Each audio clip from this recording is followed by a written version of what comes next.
So I did my essay on the World War II economics part, and the World War II is marked as one of the greatest conflicts in history, and a lot of people lost their lives, and a lot was at stake, as well as mass destruction.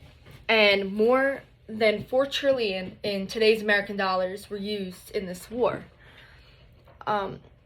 One of the central issues in this war was conversion, and conversion is the transitions from the military to civilian markets. But before the war began, Europe was already struggling.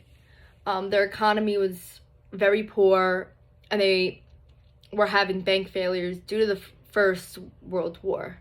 And after that First World War, the Treaty of Versailles was put into action.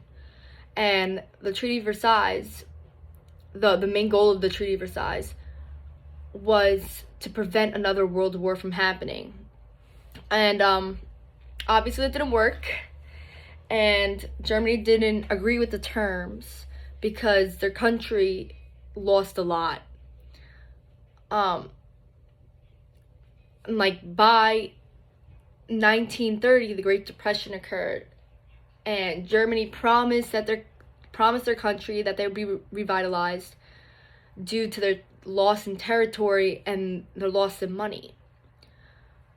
And then Germany began to print money, and they printed this money in order to cover war debts, and that's where the hyperinflation comes in.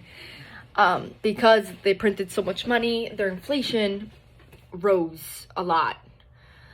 And then the middle class in Germany lost a lot of money too, because Germany needed to repay countries, Belgium and France, because they used them as a resource for production for the World War I. This caused people in Germany to question the democratic government that Germany was running. And countries such as Britain, France, the Soviet Union, and the United States, they stopped trade. And they had the accesses to raw materials that other countries such as Italy, Japan, and Germany didn't have. And that was a big issue because they were missing out on those raw materials. In 1945, when the war ended, the US and the Soviet Union, they rose to power. But the problem was the Soviet Union wanted to expand the idea of communism, while the United States was opposed, as they just defended the democratic and capitalism values. But the U.S. gained dynamic resources from the war, more than what the Soviet Union got. And that's when the GI Bill was passed. This opened doors for soldiers, giving them educational opportunities. The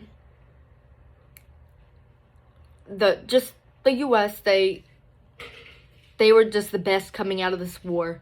The only loss really was the destruction of the military base located in Hawaii. But anyways, the U.S. supported Western Europe and Japan's military and helped them rebuild using people's taxes.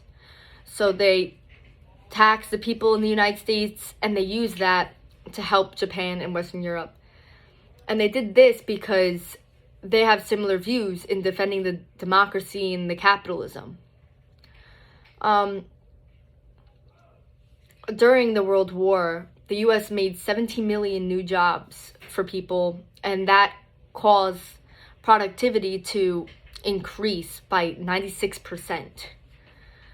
Every country's economy was just negatively affected by the war, besides the U.S.